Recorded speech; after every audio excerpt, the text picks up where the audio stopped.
জীবন চলার পথে মানুষের সাথে তর্ক না করে, মানুষের সাথে ঝগড়া না করে কাজ করুন।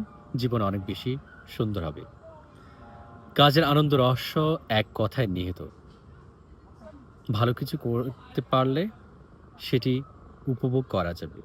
আর সেই ভালো কাজটি করার জন্য নিরন্তর চেষ্টা করে যান। অর্থাৎ কাজ করে যান। সফলতা আপনার জীবনে আসবেই। আপনি যদি সুখী জীবনযাপন করতে চান, তবে এটিকে একটি লক্ষ্যের সাথে বেঁধে রাখুন। মানুষ বা জীবনের সাথে নয়।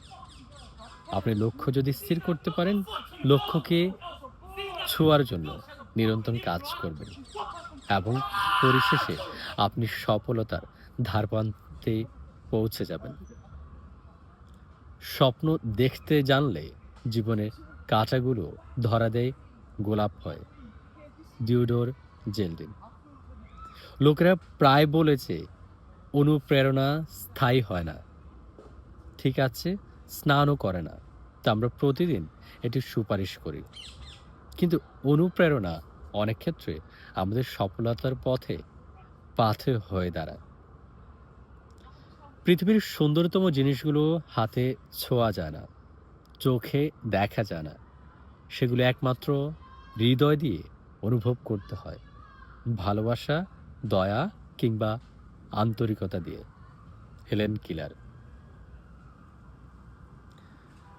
৩টি অভ্যাস মানুষের কল্যাণ ডেকে আনে: আল্লাহর ইচ্ছের প্রতি সন্তুষ্ট থাকা, বিপদের সময় দুহাত তুলে আল্লাহর কাছে সাহায্য চাওয়া, যে কোনো সংকটে ধৈর্য ধারণ করা, মন এবং জবানকে নিয়ন্ত্রণ করে মানব জীবনের কৃতিত্ব লাভ করা যায়।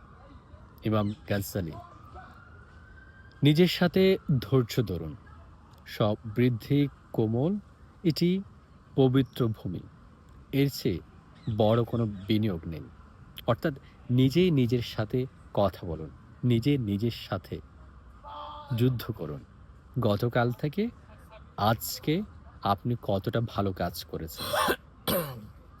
কারো ভুল কখনো সংশোধন করা যায় না, কিন্তু কারো স্বভাব পরিবর্তন করা যায়।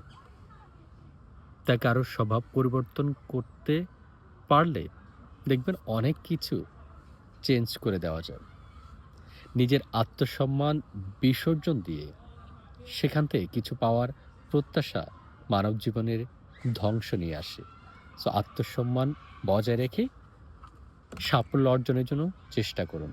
জীবন অনেক বেশি সুন্দর হবে। মনে রাখবেন, যে আগুনকে ভয় পায় সে কখনোই আগুনকে ব্যবহার করতে পারে না। হীরা সবচেয়ে বেশি পুড়ে বলেই সে পৃথিবীর সবচেয়ে মূল্যবান সম্পদ। সো আগুনকে ভয় নয়, বরং আগুনের মধ্যে থেকে আগুনকে জয় করতে পারলে জীবন অনেক বেশি সাফল্যমণ্ডিত হবে। ঘুমিয়ে কি কেটে যাবে একটি ছোট্ট জীবন?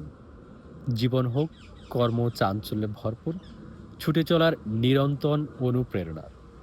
বিশ্রাম নেওয়ার জন্য কবরের জীবন চিরকালই পড়ে রয়েছে। তাই জীবনকে সবসময় কর্ম চাঞ্চল্যে রাখার চেষ্টা করুন। জীবন অনেক বেশি সুন্দর হবে। হযরত আলী রাদিয়াল্লাহু তাআলা। তারা ব্যর্থ হলে পরাজিতরা ছেড়ে দেয়, কিন্তু মনে রাখবেন, বিজয়ীরা সফল না হওয়া পর্যন্ত ব্যর্থতাকে স্বীকার করে না, বরং চেষ্টা করে যায় সফলতার স্বর্ণ শিখরে পৌঁছার জন্য। একটি বিষয় মনে রাখবেন, মেধার ঘাটতি থাকতে পারে, কিন্তু তোমার চেয়ে বেশি পরিশ্রম অন্য কেউ করবে সেটি তো হতে দেওয়া যায় না। পরিশ্রম দিয়ে মেধার ঘাটতি অবশ্যই পুষিয়ে নেওয়া যায়। আর সেটির জন্য তুমি নিজেকে উদাহরণ হিসেবে সৃষ্টি করো। তোমার স্বপ্ন আর তোমার মাঝে দাঁড়িয়ে আছে কেবল একটি জিনিস, সেটি হচ্ছে অজুহাত। যে মুহূর্ত থেকে তুমি নিজেকে অজুহাত দেখানো বন্ধ করে কাজ শুরু করবে, সে মুহূর্ত থেকে তোমার স্বপ্ন আর স্বপ্ন থাকবে না। সেটি বাস্তবে রূপ নিতে শুরু করবে। তাই স্বপ্ন দেখুন, স্বপ্নকে বাস্তবায়নের জন্য কাজ করুন। দেখবেন স্বপ্ন একদিন আপনার হাতের মুঠোয় বাস্তব হিসেবে ধরা দেবে।